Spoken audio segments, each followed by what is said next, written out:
Oh, what you gonna do? You wanna get down? Tell me. Oh, what you gonna do? Do you wanna get down? Oh, what you gonna do? You wanna get down? Oh, what you gonna do? You wanna get down? Tell me. Get down on it. Get down on it. Get down on it. Get down on it. Come on in. Get down on it. Get down on it. Get down on it. Get down on it. How you gonna do it if you really don't wanna dance? By standing on the wall. Get your back up off the wall. Tell me, how you gonna do it if you really don't wanna dance? By standing on the wall. Get your back up off the wall. 'Cause I heard all the people saying, get down on it. Come on and get down on it. If you really want it, get down on it. You gotta feel it. Get down on it. Get down on it. Get down on it. Come on and get down on it. Baby, baby. Get down on it. Get on it. Get down on it. I say, people, what you gonna do? You gotta get on the groove if you want your body to move. Tell me, baby, how you gonna do it if you really don't wanna dance? By standing on the wall. Get your back up off the wall. Tell me, how you gonna do it if you really won't take a chance? By standing on the wall. Get your back up off the wall. 'Cause I heard all the people saying, get down on it. Get down on it. Get down on it. Get down on it. When you're dancing, get down on it. Get down on it. Get down on it. Get down on it. Sha-da-ba-da-ba-da-ba-doo. Oh, what you gonna do? Do you wanna get down? Oh, what you gonna do? Get your back up off the wall. Dance, come on. Get your back up off the wall. Dance, come on. Get down on it. Come on and get down on it. If you really want it, get down on it. You gotta feel it. Get down on it. Get down on it. Get down on it. Get down. Come on and get down on it. Baby, baby. Get down on it. Get down. Get on it. Get down on it. How you gonna do it if you really don't wanna dance? By standing on the wall. Get your back up off the wall. Tell me, baby, how you gonna do it if you really won't take a chance? By standing on the wall. Get your back up off the wall. Listen, baby, you know it. Oh, when you're dancing, yeah, you show it. Oh, when you move, move, move, you know it. Oh, when you're dancing, yeah, you show it. As you move across the floor, get down on it. Come on and get down on it. If you really want it, get down on it. You gotta feel it.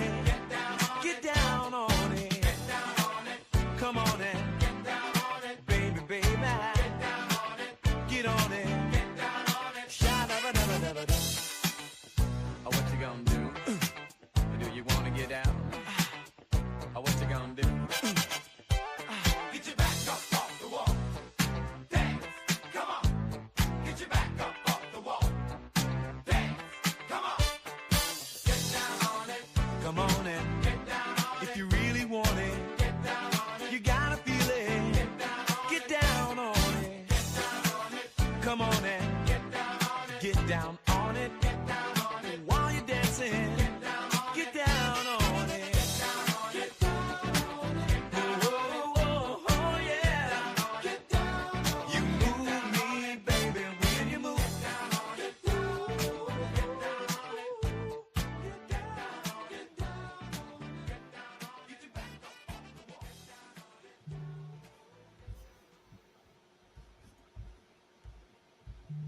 Good morning, everybody. Welcome to today's NBA Sports Betting Breakdown here on The Advantage and a joint episode with the NBA Talk with Jay. We are joined on a Sunday, April 13th, to break down every relevant NBA game that matters today. the start of the play-in tournament that we already know, and playoff games in round 1 that we know, game 1 and series prices. We have a few of them. We will go over it all today. The reason why I am hosting on the Advantage and NBA Talk with Jay is because we have Coach Jay in the building screaming his lungs out this weekend, texting me being like, I want to do the show on Sunday. I'm just not sure if my voice is going to be back. 9-1, bringing home the championship, showing up on Sunday with the heart of a champion. Coach Jay, is this like we have a trophy in the closet? Like, how did it go this weekend? Yeah, we hadn't received the trophies yet, man, but really proud of my guys. Like I say, this was just my first season, pretty much, you know what I mean, coaching. So it went well. First season coaching, and we win a championship. So on to spring leagues, fall, all that stuff, man. Summer, we got to keep it going, man. But it's definitely something that makes me happy that I've like found a new passion in for sure. We got Brandon say, congrats, coach. We got Steven say, congrats, brother. Jay, pretty much all show, I'm just calling you coach. Yeah, I appreciate that, man. I appreciate it. I like it. Has a nice ring to it. You know, it really does. Coach Jay, let's get into today's slate. Before we officially get started, I do want to say, let's like preview what matters today, what we're going to be talking about on the games that matter on Sunday. All 15, there's 15 games, all 30 teams are playing. So that means the NBA tried to do this schedule wrinkle where they would make this last day really important for a lot of teams. They specifically lined up only Eastern Conference teams playing Eastern Conference team, Western Conference teams playing each other. They have the start times pretty much uniform through each conference so that we would go into the final day with sheer madness. Unfortunately, and not to the NBA's fault, it just didn't turn out that way with the seedings this year. So right now in the East, 1 through 10, we already know what the deal is. We already know who's going to be in those seeds. We know where the play-in games are going to be, and we know which teams are going to be lined up in the first round in terms of Pacers and Bucks, Knicks and Pistons. We know in the play-in we will get the Miami Heat visiting the Chicago Bulls in the 9-10, the Atlanta Hawks visiting the Orlando Magic in the 7-8, and then the play-in will unfold from there. In the Western Conference, we still have a little bit of mayhem. OKC is the 1 seed. Houston is the 2 seed. Lakers are the 3 seed. Nuggets have a win and get the 4 seed, lose and can go all the way down to 7. The Clippers have an extremely important game with the Warriors today, where if the Warriors win, they avoid the play-in. If they lose, they are probably in the play-in. Mm-hmm. The Clippers can finish anywhere 4, 5, or 7. The Grizzlies can try and climb up to 7 and get that game, first play-in game at home. So a lot of different scenarios. We're only going to talk about the games that matter, Jay. So let's pull up the FanDuel odds screen. Of course, if there are better odds somewhere else, we will happily point them out. There are odds for a bunch of games, Bulls, Sixers, Pistons, Bucks. Respect that the books finally threw up a line on the games once we have the injury information out. But there is no fucking way, Jay, that we're talking and we're betting Bulls 76ers, correct? I just know that the Sixers don't want to win. So at some point, I'm figuring out, Fiddle, with these tanking teams, they'll get to a point where they don't want to have – well, I know the Sixers specifically, they can't – if they have a worse than 6 – if they have a worse than a top 6 pick, their pick goes to the Spurs, if I'm not mistaken, or the Thunder or something like that. It goes. They're locked into bottom 5, so they're good. Yeah, they should be good. But it's one of those things like if we found that once we figured it out, it's just you continue to fade them. They want no parts in winning. So that's something new with the tank and figure out the teams that don't want to win and just like find a way to fade their ass. The majority of that is priced in. The one place where like it could get interesting is Knicks Nets, because Knicks still have a bunch of their starters all questionable. So like being -5, Pistons have a bunch of their starters listed as questionable or probable, and they haven't ruled them out yet. But as we record this show at like 11 a.m. Eastern time, Jay, it could just come down the pipeline where you get Cade, Tobias, Beasley, Brunson, Towns, Hart. So there's really no fucking point to overly talking about those games or betting those games. So let's focus on the Western Conference where it really matters. Phil. The Mavericks and Grizzlies are facing each other and can impact each other's play-in seeding, but they're choosing to forego that and bench everybody. So let's Fiddle. also not talk about that one. The Suns versus the Kings. The Kings are win and secure the 9 seed, and they are a 16-point favorite over the Suns. Seems pretty meaningless. The Timberwolves, Jay, overall, Utah Jazz. The Jazz are getting all day at 23 points against the spread. Hey, dude, bro, you funny as hell. All that ass is the way you say it. I wanted I mean, to ask you something. I'm imitating your beautiful accent. Fiddle, I wanted to ask you something. What's up? There's 2 teams that face off together that are in opposite conferences. Do you know who on the top of your head? There's one game where opposite conferences play each other. No, I definitely don't know off the top of my head. The Raptors play the Spurs. Weird. Do you think they just knew that both of those teams were probably going to be irrelevant towards the end of the year? It's not even that. Honestly, so there's 30 teams in the NBA, right? Right. So you have to. So they can't there had to be one. They can't be all Eastern and West. It had to be one of them. Yep. Interesting. I wonder. I'm gonna like remember that for next year and think who's the teams that they do. Like, do we get next year and it's Wizards and Jazz because going into the season we know that game probably meaningless. In fact, maybe could be one of the games that matters for draft seeding next year, right? Mm-hmm. Like Spurs and Raptors could have very well been fighting for like 7th, 8th worst record, and it'd been a tank fest of a game.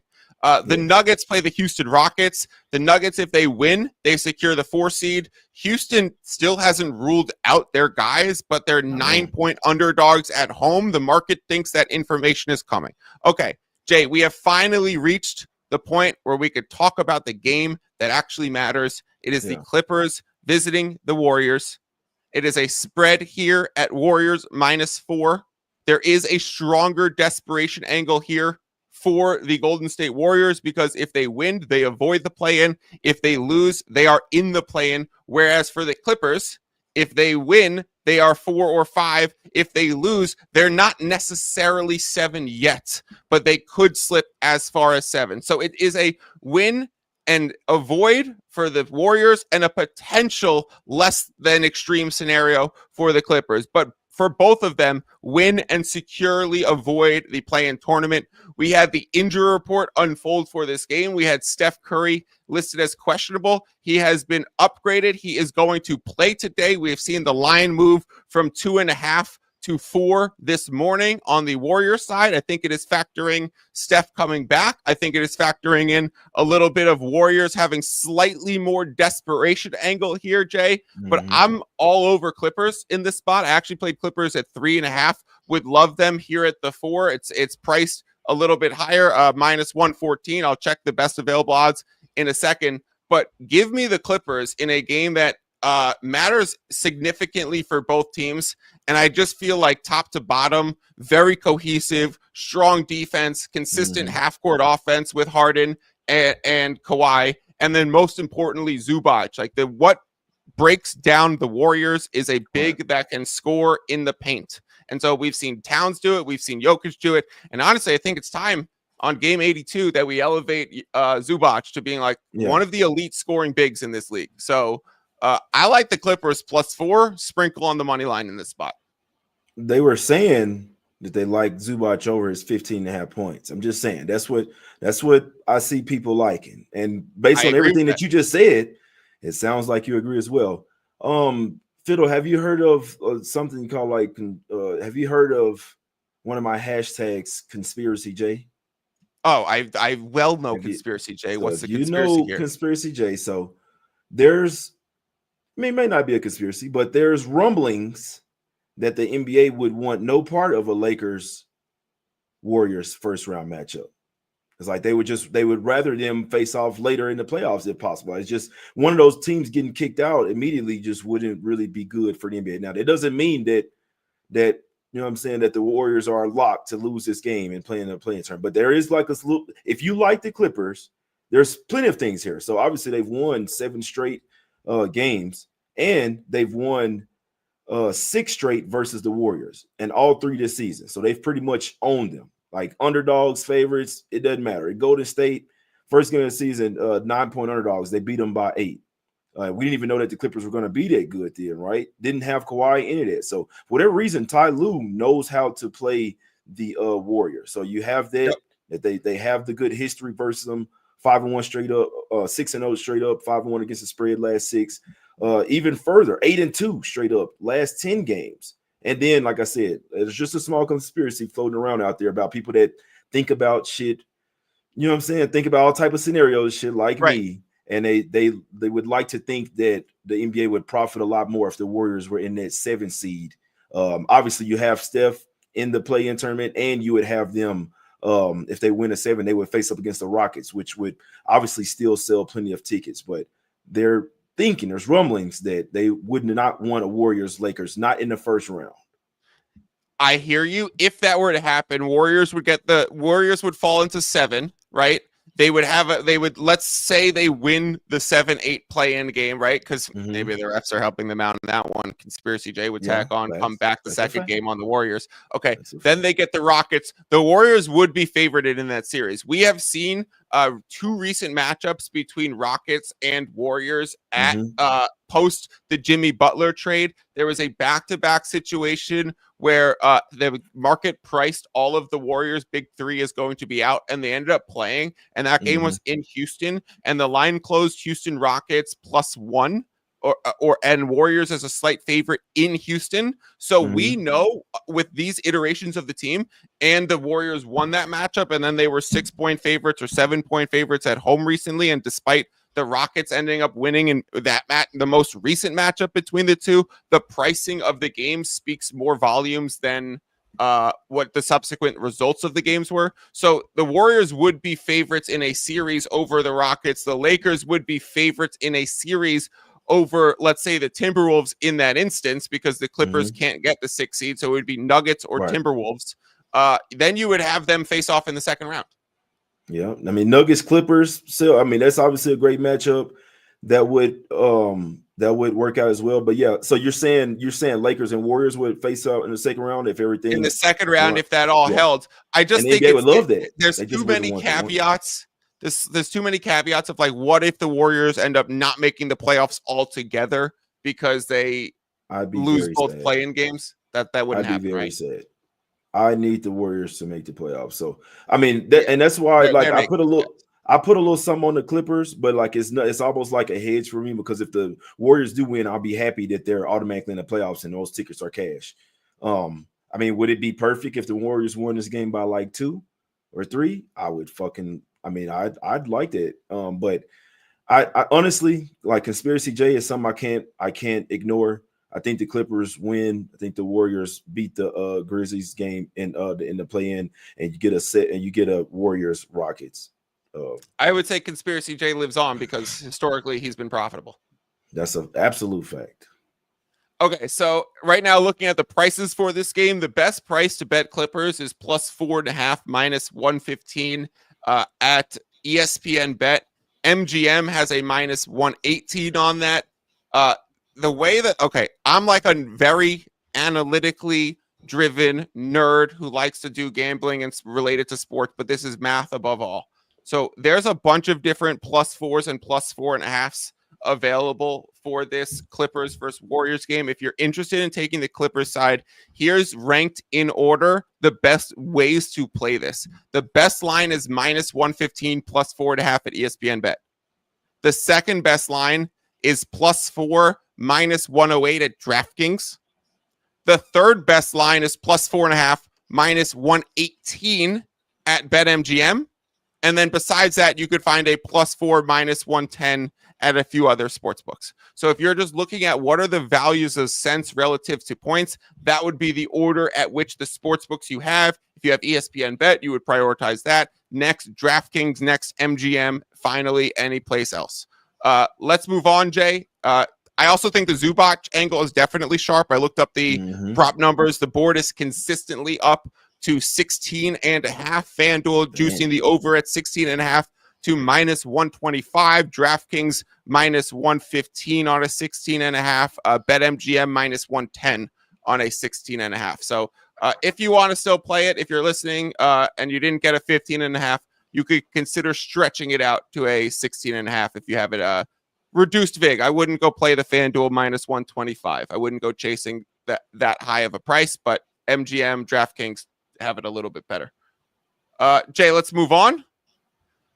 I don't really think we need to talk. Do we need to talk about the games for the Western Conference teams that matter for one side? Like, do you really want to talk about Timberwolves versus Jazz? Do you really Come want to on, talk bro. about Nuggets versus Houston? 23, Any of those? 23 fucking points. It's just, I think it was just weird that, like, so all the injury reports are coming out. I think this is the one day it's like, if you're resting guys, it's cool. Just fucking say that. Like, Oh yeah, there's no point in doing it at the last minute. So I do think that, I mean, I see the way that the line is going in this Nuggets Rockets game. It's only going up. Nobody for the Rockets has pretty much been ruled out here. I think it's crazy as hell. Because if you are, it almost makes it seem like, and this could also be a thing because we've seen this, the Rockets guys still play, but then they play like 15 minutes. You know what I mean? So that's obviously why I the books mentioned. have the info, obviously. Okay, so that's exactly why I mentioned Knicks versus Nets earlier, and I was like, hey, the game's Knicks -5, but here's the angle at which I would consider the Knicks, because they haven't ruled out their starters yet.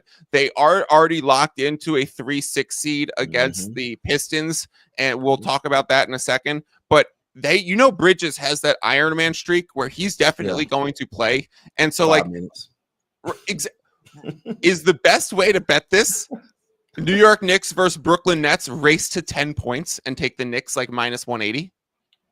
Could be, but if I feel that way, then I would just take. I mean, that's also going to be a good bet. But if that's the case, and I'm thinking like that, and this line was at 7.5, now it's pushing to 5. Like, I mean, this line is steadily going down. So that tells me that the Nets, and we also have to remember, Nets get owned by the fucking Knicks. I know that this game is meaningless, but you've not lost 9 straight versus Knicks. So I think those guys won't be playing after the first half. Like Bridges will play. I'd rather just go with 20 Nets minutes. full game. I'd probably just take the points and go with Nets full game. The place where maybe you could do it is Rockets first to 10 and get nice plus money against Denver, because if the Rockets do play their guys for 5 points, but I would just be looking in those, like, how do you beat the books in these random days? Because me and you were texting about this yesterday, about like how they just didn't even have prices up for a lot of these games. And a lot of the sharpest books were just shutting it down until the end of the season, essentially not taking big action, because people with information about the way this was going to go were going to bet it big, and the people without information were just going to stay away. So it was a one-sided risk for the sports books of taking big action, of like, if we get big action, the chances are that action knows more than we do, and we are not going to get anything from anywhere else. So I do think evaluating the line moves are important. I do think not totally being sold on the current state of the injury report, like you said, with Denver versus Houston. Like Denver -9 at Houston with nobody listed on the injury report for Houston's insane. Weird. It's insane. Like, it's just not. It's not. Yeah, exactly. All right, let's talk about the play-in games. Yeah, Fiddle. Just one other thing: if the Nets did win, it wouldn't really mess with any of their It wouldn't mess with their draft implication. Who do you want to get Cooper Flag? Who do I want? I know. I don't even think it matters. I mean, I'd like to see the fucking Hornets get him. Like, I'd like for LaMelo. I mean, it doesn't matter who goes to the Wizards, man. I just don't. You look at it, the Wizards don't have a bad squad. Just like some things are just systematically wrong. It's like the Thunder, they're systematically good. Even their fucking G League team is good. It's just a way of life for them.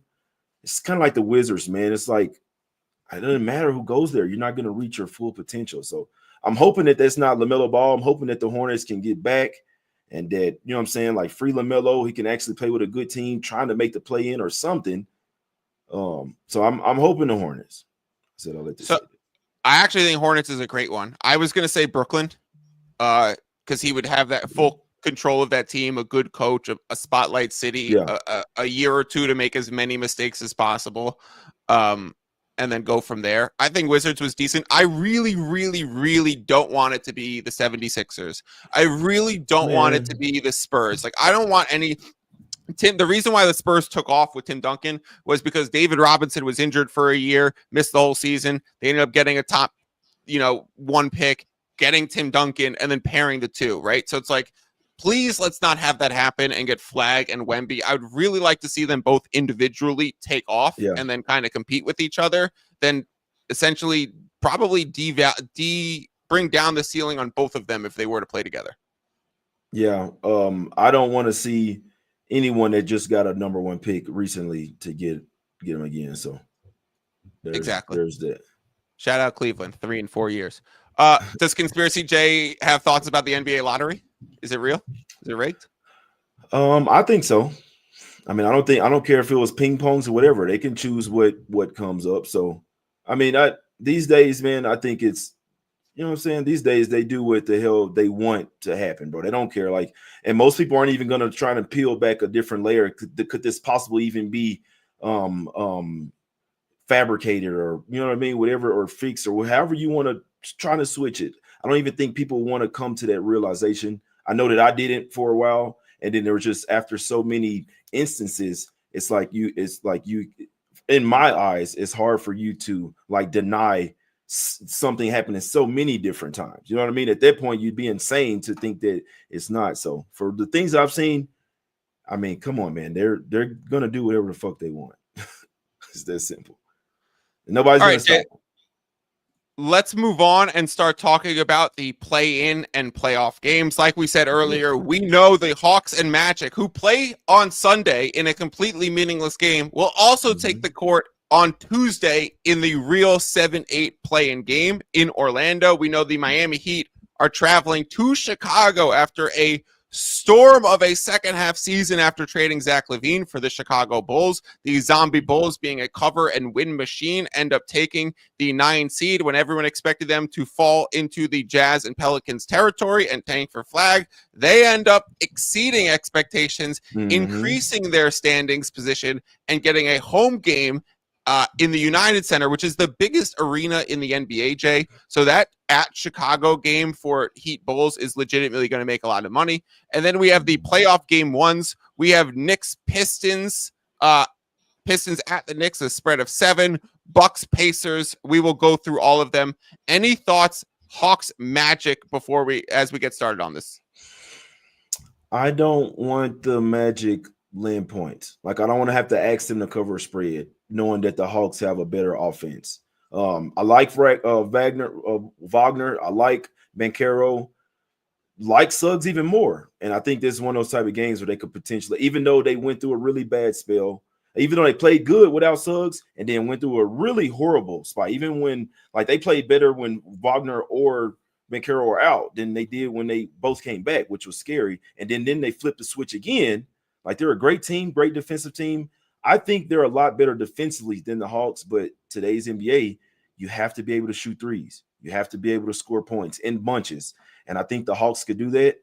I'd have to be taking the points. And honestly, wouldn't be surprised if the Hawks won the game outright, to be perfectly honest with you. But not sure if I'm going to get there, but that's the way I'm looking at it. That's the only way that I could look, in my opinion.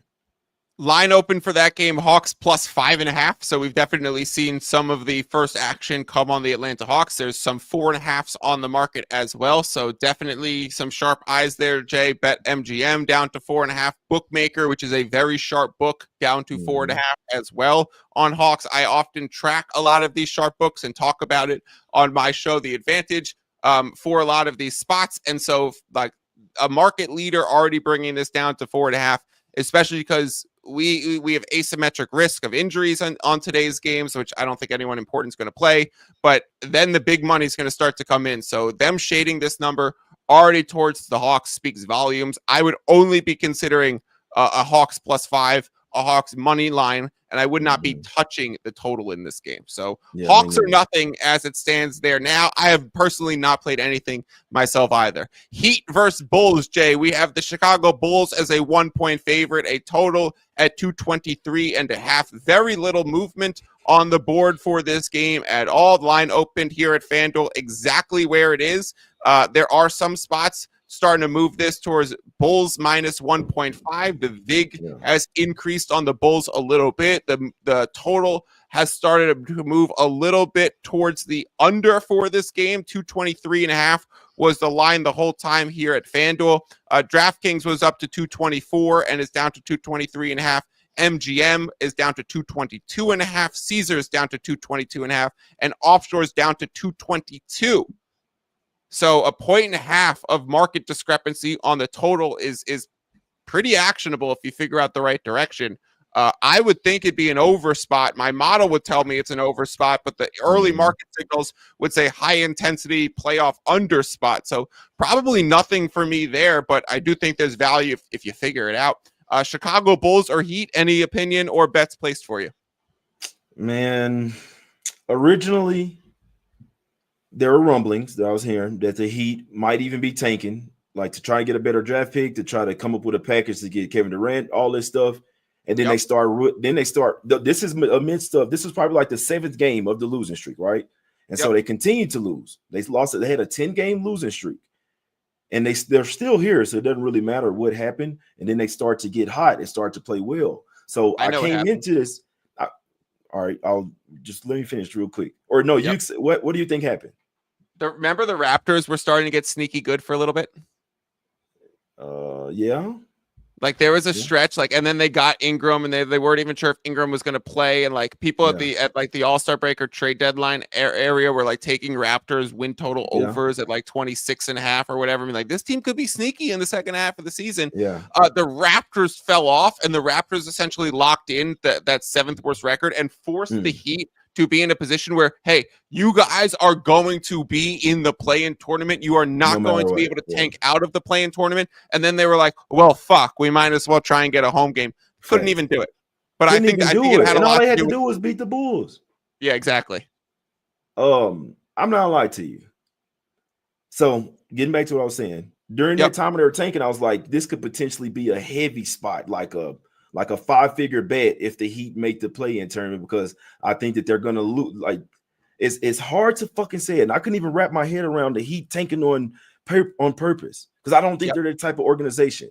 But I was thinking that they were going to tank and they're going to lose that. They're going to make the play-in tournament, but they're going to lose that game to at least lock in the next best pick. You know what I mean? Than if they were to win that game and go ahead of Chicago. So honestly, like at this point, I honestly think that the Heat are the better team. I know that the Bulls have been balling. I'm not gonna lie to you. I underestimated this team, man. Like they got rid of Levine.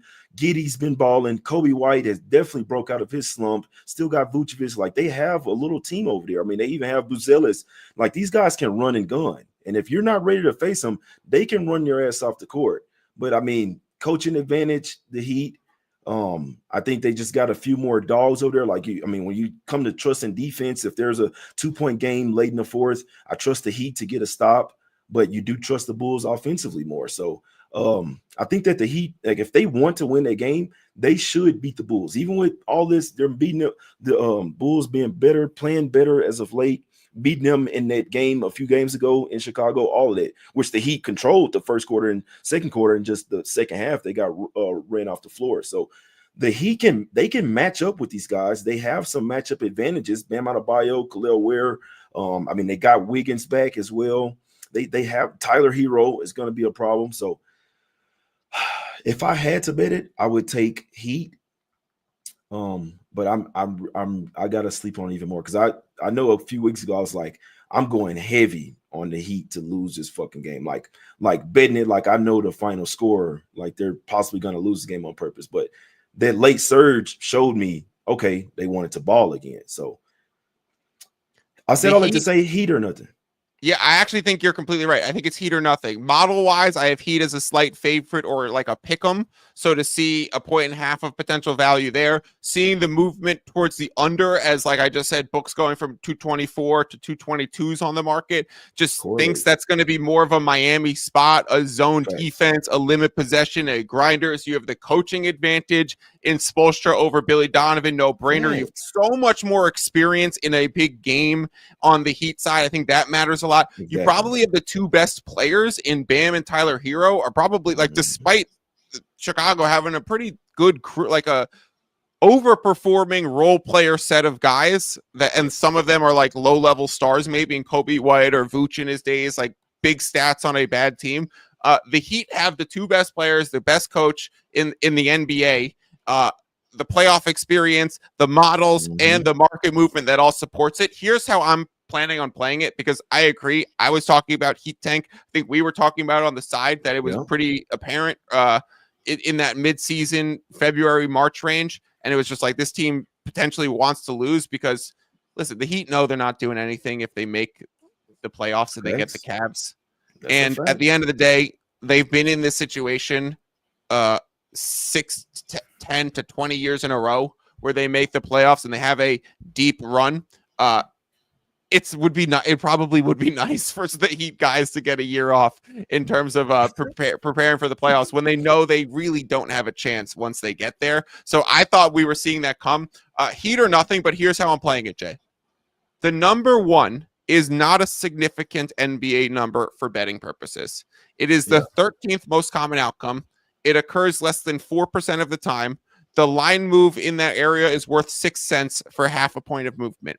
It is one of the least, like if you're talking about the number scale in the NBA, you'd get to 13 and 14 before you get to the value of 1, right? Yeah, so it's not that like everything 2 through 12 is more valuable than the number 1. So I don't really like, I will wait. I will let this market mature. And if I see Bulls -2, that will be enough of a statement that says there's some sharp action on the Bulls. Let me follow it through no key numbers. If I see Miami Heat come to pick them, I'm going to be playing the Heat. I will let the market speak to me because the numbers don't matter yet. So let me see where it goes to or towards pick them or stays at this 1 and evaluate what the books are trying to shade your action towards.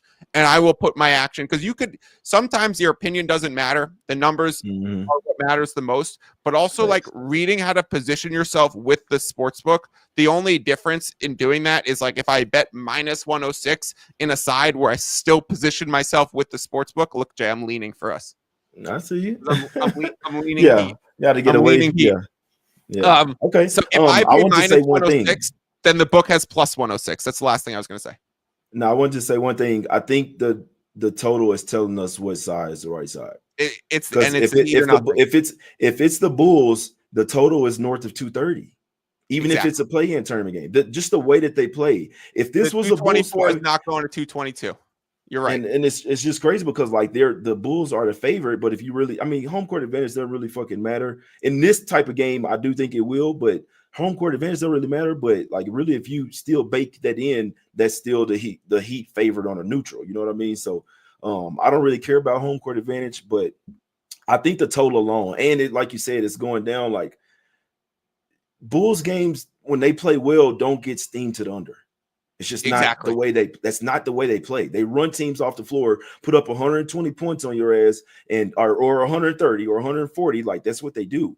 In a game that's supposed to be 111, 112, 111, I don't trust the Bulls there. I'm sorry. So, Jay, the Bulls are blindly profitable towards the over this season, and that's with a lot of steam towards the over, and that record is on closing lines. So if you were betting every closing line over for the Bulls, like you're very true. Right? If you paired it up with the spots where they ended up winning or also being the sharp side of the game, the number would be even beyond just like a slightly blindly profitable angle. I think that's resoundingly true. Seeing the movement in the total should speak volumes about the way that the spread might play out. Let's go over to the playoff games. We have the Pistons and the Knicks, the Bucks and the Pacers. Let's start with Pistons at the Knicks. You see Cade Cunningham is going to be on NBA TV every fucking day this week. Yeah, I don't like that. I don't like that one bit. I just like to force this pleasure real quick, bro. This dude, I mean, obviously about the futures and shit. Obviously, I'm not happy about it. It looks like Dyson Daniels is going to win in most improved player. And I'm not hating on him because he probably deserves it more, especially than a number 1 pick. But I just fucking hated that it's all this recency bias and Cade sat out fucking 6 games, bro, and then let basically Dyson Daniels take over that when he was going crazy every game. So, but I don't like that. Like you want to fade shit like that. When players, I'll give you people a nugget, the people that's watching, a nugget for you that I realized about 2-3 years ago. It could work for really any sport. When you see them getting on ESPN and start to get patted on the back and you know what I'm saying, getting whacked off and all this, it's never ends up well. And usually, almost every time this happens, I fade that team the next game. Every single time, like when it happens during the regular season, or there's been a player that's going crazy, or or a team is going crazy and they have a star player on there talking to on ESPN and shit or NBA TV, you always fade that team because they always start to get it. For how I look at it psychologically, now you're starting to get ahead of yourself a little bit. You feel Exactly. what I'm saying? Exactly. It's like college. It's like college players when they make beat a number one team or something. Everybody storms the court. They're getting whacked off, getting whatever they want all week, like girls, whatever. It's a natural letdown thing, pretty much, in my opinion. I think you see it. I think we've seen it in the NFL with guys who like go on vacation on their bye weeks and they're like taking pictures in Mexico. It's just like, dude, what are you doing? Like Cade Cunningham, I hated this, and I'm not like the old man screaming from my couch type of person normally. Normally I'm all pro, all the players doing whatever. But like your first time in the playoffs. The first time you're going to be playing at the Knicks, you're not going to spend the week studying film. You're going to go on NBA TV for all 5 days of the week before your game one in New York at MSG on Saturday. I absolutely hated it. Be with your team, be studying film, be as locked in for practice as possible, put the personal stuff to the side. Cade, you'll be here 1,000 times in the future. You can have an NBA TV job pretty much on lock already, given his career trajectory. Facts. Right? So, why do it now in the week before your first playoff game? I'm absolutely wanting to fade this. I was watching the Pistons and the Knicks play last week in a game that was a schedule spot loss and a injury reporting loss. They ruled out Hart and Anunoby, and they were winning for 3 quarters before the Pistons had a great fourth quarter and won in cover. So I was like, that's an anomalous where like Beasley hit 2 threes, Cade hit some big threes, and they just took the game late when the Knicks were playing nobody. But I saw it. I was just like, Brunson back, OG back, Hart back, Bridges, Towns. The Knicks are going to wipe the floor with the Pistons. I know that there's a sentiment of Pistons wanting to take the Pistons out there. I think it is completely wrong. We've seen the spread open 6.5 and move to 7. That is a massive amount of value in terms of the point shift, whereas like 1 to 1.5 barely matters. 6.5 to 7 might be one of the loudest line changes in the NBA. I'd say 6 to 6.5 and then 6.5 to 7. You look at it now, and the series prices are coming down, so people are betting the Pistons in the series, but Knicks in game one. Please keep doing it. Please keep doing it. So I want to say one thing. Yeah, go ahead. I don't want to disrespect the Pistons. I love what they're doing, and they play defense and they play hard, and they have dogs on the team. So what they did, I don't think is like a fluke. I think they're going to be a great team even more next year. I think that they are the most improved team in the NBA. And that's why I really think that Cade deserves, even if he's a former number one. Look where the fuck they went, bro. They had, if I'm not mistaken, they had single-digit wins last year. And now they're a 6 seed. Could have possibly even been a 4 or 5 seed, man. Like, how do you not give the best player that would led that, or at least the coach here, which you can't just deny Kenny Atkinson. He has to get coach of the year. But I'm sorry, man. I know Dyson Daniels give him the defensive player of the year, but I just feel like Cade really took this team a whole different place. But I just want to say that they are dogs. It's not a fluke. They play defense. They play tough. They play physical. And they have guys that can make threes and dogs as well. And then I want to say that I don't think that they will beat the Knicks. But I did see something. They should start Isaiah Stewart versus Karl-Anthony Towns. He gave him fit. Karl-Anthony Towns went in no smoke. He couldn't do shit. And they were trying, bro. I'm telling you this. This is something I saw. I know basketball. Isaiah Stewart is the perfect matchup to go up against Karl-Anthony Towns. And so if they start Karl-Anthony Towns, which the Knicks will, which I wouldn't. I would start Mitchell Robinson versus Jalen Duren. That's what I would do, because that's more of an even matchup. But Duren versus Karl-Anthony Towns, I love Duren, but Towns will still eat because he has the quickness. But Isaiah Stewart doesn't have the height, but he has the quickness to stay with Cat. And he's roughing them up. And being super fit, like, I know what type of guy Cat is. He doesn't like physicality, which Duren can bring that too. But Isaiah Stewart can stay with him. Keep an eye on Cat under his points. I really think there's substance there. The foul trouble stuff too. I mean, if Stewart gets under a skin, Duren gets under a skin, you get zesty Cat, throwing a little fit. He's not like that. Jay, the fact that the game one price is going Knicks and the series price is going Pistons, smart bettors like to churn their bankroll and play it game to game. Yeah. Narrative bettors more so like to play futures and series prices and long shots and all those things. So I honestly feel like the seeing the game one market move Knicks and seeing the series matchup move Pistons just makes me feel resoundingly strong about Knicks in game one. Yeah, And I'm probably going to be buying a Knicks series price prior to game one, but I'm not the type that does the game one plus series parlay in like that one ticket to reduce the odds. I'm not going to be parlaying series together. I'm literally just going to play it as two straight bets. Knicks, I'm hoping a -6.5 pops up, and I will be playing a Knicks -6.5. Or Knicks series price. It's probably a both situation. Total here, 219.5. No real movement either direction.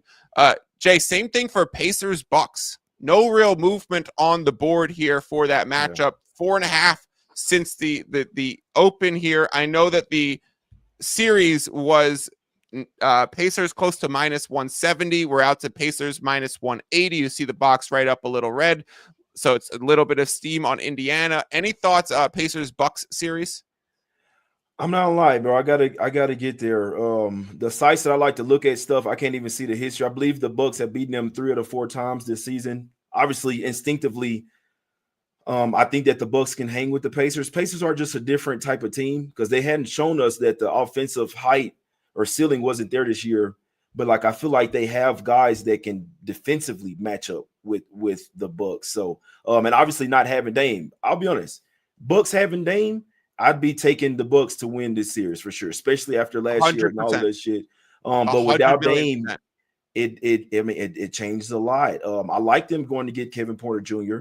I like Gary Trent Jr. Now he knows how to play basketball again. They're going to have to lean on Giannis. That is a matchup advantage for the Bucks, but Bucks are going to have to play some defense, man. Not a huge fan of Brook Lopez out there. If he's not hitting 2 or 3 threes a game, he's pretty much useless in my opinion, man. So I know he's not a bad defender at the rim, but I just feel like with them having Turner pulling him out, like that's what you want. So definitely gonna be a tough series for me, bro. I'm not gonna lie. I don't really have immediate thoughts on that's one where I probably do play game to game, watch game one, and then do like a reactionary bet. But that series started giving me a little trouble. No Dame. They have history. They don't like each other. I do think Pacers are obviously slightly better without Dame, with the Bucks not having Dame, but playoff revenge is a thing, and they got kicked out from them last year, and it was Giannis. That's how unfair, bro. How unlucky is that? Last year was Giannis, now it's Dame. Yeah, it really sucks. I completely agree. If Dame was playing, Bucks still kind of pushed them. They damn near fucking pushed it to game 7. Right.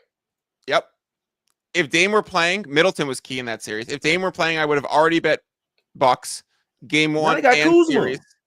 Yeah, Kuzma's been an upgrade. He's been an upgrade from Middleton because he's actually locking in on the defensive end. Like from what I've seen with the Bucks, the reason why they were able to take a little stride, Middleton, like I like Chris Middleton, but obviously he's not the same. Kuzma stepped in and been a better defensive Middleton and a guy that can still give you 17 to 20 points. Agreed, but do you think in the playoffs where like the game slows down and Middleton's like a little bit more of a creator, that would have been more important without Dame? Was where I was going with that. No, you want sure, that for sure. You want that playmaking. So now you're missing both of them. I would be all over the Bucks. However, they're coming in on a 7-game win streak where Giannis has been playing amazing. And they've been doing this thing with Giannis defense and multiple shooters and just spraying the court. So I'd be looking towards any Giannis over you could find, PRA, points, rebounds, any of those angles, because he's going to have the ball in his hands. His usage rate's going to be absurd. He's going to play 6 more minutes than he does in the regular season, and his numbers are going to be crazy. But I can't get there to actually back the Bucks because they're missing Dame. And since they're coming in on a 7-game win streak, and then the market is immediately starting to take the Pacers in the series, is like, you're buying. If you're paying the Bucks price now, you're getting it. 1 second. Expensive. 1 second, Fiddle. Yeah, no problem. When Jay comes back, I'm going to ask him about some playoff tendencies and betting strategies that he has, because obviously situational Jay is one of the sharpest in the business, targeting schedule spots, revenge spots. So I'm very curious what Jay does for team down 0-1, team down 0-2, switching home courts and all of those spots. Let me give you guys a few playoff betting tips until Jay returns. One, don't place any dumb fucking parlays. Like, stay away. Just because the season's ending, just because there's less volume on games, doesn't mean you need to get crazier and more long shot in your action. Two, don't place a bet that you're planning on hedging it already. So don't place a Pistons series, and if Pistons go up 1-0, you're going to bet the Knicks series and lock in money. If you're going to do that, if you're going to play and already plan on hedging a bet, then what you are going to do is long-term make less money than you would have simply betting the money line in that game or the spread in that game. So stay away from placing a bet that you're just planning on hedging, and I feel like that's often done in series prices. If you're looking towards futures, I would look towards teams in awards markets for the MVP races that have really condensed stat sets. For example, it would be really hard for the Nuggets to get to the Western Conference Finals or the finals without Jokic winning Western Conference Finals MVP and that Magic Johnson trophy. Yeah. So if you're looking at Nuggets plus 400 or Jokic MVP plus 450, take the extra boost in that regard, but don't then start hedging it and take another MVP or whatever. Just ride those tickets out. Jay, when you left for a second, I said the one thing that I would left to ask you before we left today was for playoff stuff. Is there any situational J spots? Are there any revenge J spots, or are there any scheduled J spots that we should be aware of? Do you target teams down 0-2 returning home? Do you target the zigzag matchups? Is there anything that you specifically target for schedule and revenge spots in the playoffs? Well, people that know me, they know that playoff J is a real thing. And I was just telling someone the other day that there was one year, I think it was 2 or 3 years ago, went absolutely bonkers in the playoffs, man. I don't remember. It was like a 48-14 playoffs for me. I made so much money. I earned so much respect that year during the playoffs because obviously, everybody's betting. There's only a few games, but there's a lot of people that would fuck with me forever because of that one playoff run. Went fucking bonkers, bro. Teams down 0-2. We had teams down home favorite down 0-1. It was just smash spots, man. I was just taking trifectas. Now, the books have obviously caught up. They've caught up to the, you know what I'm saying, the down 0-2 coming home first half angle. The spread, if their full game spread is 4.5, that first half line is going to be 4.5. The books have caught on, man. So it's one of those things to where I'm not going to lie to you, being perfectly honest. A lot of my angles that's worked, I've made so much money in the NBA. The books have caught up and got tired of getting their ass kicked or their teeth kicked in so much that they would over adjust it.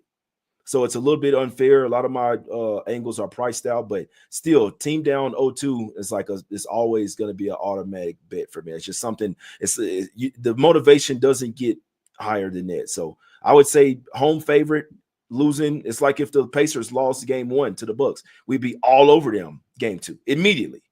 After immediately hammering it, and you gotta live with the result. It's not going to always work out, but 70% of the time it's going to hit. So home team, which would usually be the favorite, if they lose that first game, obviously I'm going heavy on them in game 2. And then if the teams that go down 0-2 headed home, absolute peak motivation spot, first half and full game. Those are the main things that I got for you guys. Home team in game 2 if they're down 0-1. Home team, so the team that was traveling back home in game 3 if they're down 2-0. Strong historical trend spots. The other one that totally lines up with that, Jay, is a system called first round favorites that I always play into. A betting system is just a series of criteria. When you hit these check marks, you place a bet.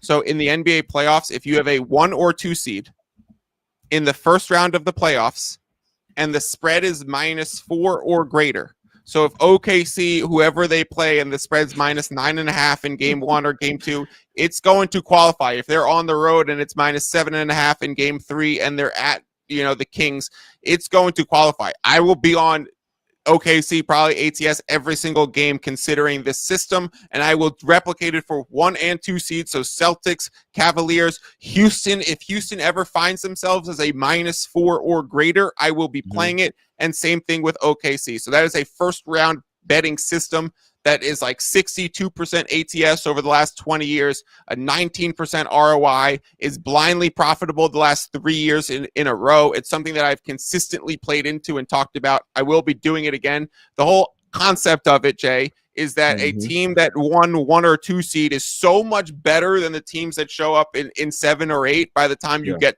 crunching playoff times, that the rotations, like a team that's up 15 towards the end of a game, playoff team up 15, they're not taking out their starters until the losing coach waves the white flag and takes out their starters. So you don't get these situations where you in the NBA regular season where OKC's up 16 with 3 minutes left, they're going to pull their guys, and maybe there's like 2 minutes where the Knicks still have their guys in and try and make one last desperate run, right? So you get way more starters versus starters minutes and bench players versus bench players minutes. So the teams where starters have exceeded expectations end up consistently doing better. So that's something that I look for.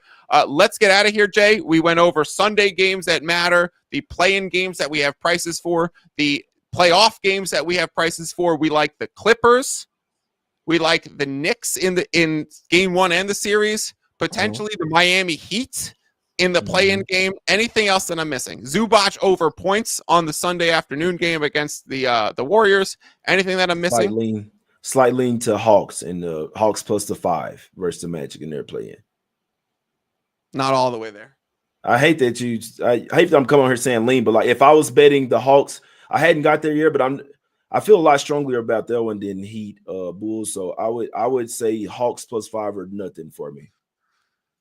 In terms of shows for the duration of NBA playoffs and how that's going to be, I think it's pretty up in the air for me. I think it's pretty up in the air for Jay too. A lot of these games come out and they're priced days in advance. So doing the daily show on a line that's been out for 3 days kind of becomes less valuable to you guys as an audience. So Jay and I will keep talking in the back end. We will still be doing some shows. It'll probably be chunk shows when we have sets of new games and new odds. So this show hopefully will live on until Thursday when we get through the Wednesday play-in games, and then we have even Saturday playoff games. We will get Friday play-in games that come in for the 8-9 matchup when the 8 seed is going to be determined. So I will definitely be doing a show on Thursday going over the 8-9 games and the rest of the game 1s that we already have prices for. I'm sure you guys will see Coach Jay holding up a trophy back on his stream later this week. Follow Jay at JMoneyIsMoney. Subscribe to his YouTube channel, NBA Talk with Jay. Check me out at Fiddle's Picks and subscribe to the Advantage Sports Betting Podcast. Some words from Patrick Beverley. What's up? I just want to say to everybody in the chat, if you want to see more of Jay and Fiddle, possibly a whole season of Jay and Fiddle collaboration, hit the like button and leave some comments below if you think that you guys would really dig that. I thought my intro was a little bit flustered being on your channel. No. We'll figure the intro out. I didn't workshop because I'm normally good morning. Welcome to today's NBA sharp betting breakdown here on the Advantage. And I was like, wait, I gotta weave in NBA Talk with Jay. I have to figure out how I'm doing this. My screen over here is broken, so I don't even have all my monitors up. I got pretty flustered at the start. But drop a comment, hit the like button, let us know that you want to see more of us together. We will be back certainly later this week. People asking where's Drew? Drew's coming back. Drew's definitely coming back. Some words from Patrick Beverley as we say peace out. And y'all subscribe to my podcast while you're asking me all these questions. Y'all subscribe to my podcast while y'all asking all these questions. Don't forget to subscribe to the pod. And if you're a kid, listen to your parents. Listen to your parents. Listen to your parents. Subscribe to the pod. Subscribe. Subscribe to the pod. Subscribe to the pod. Subscribe to the pod, man. Good, those are good.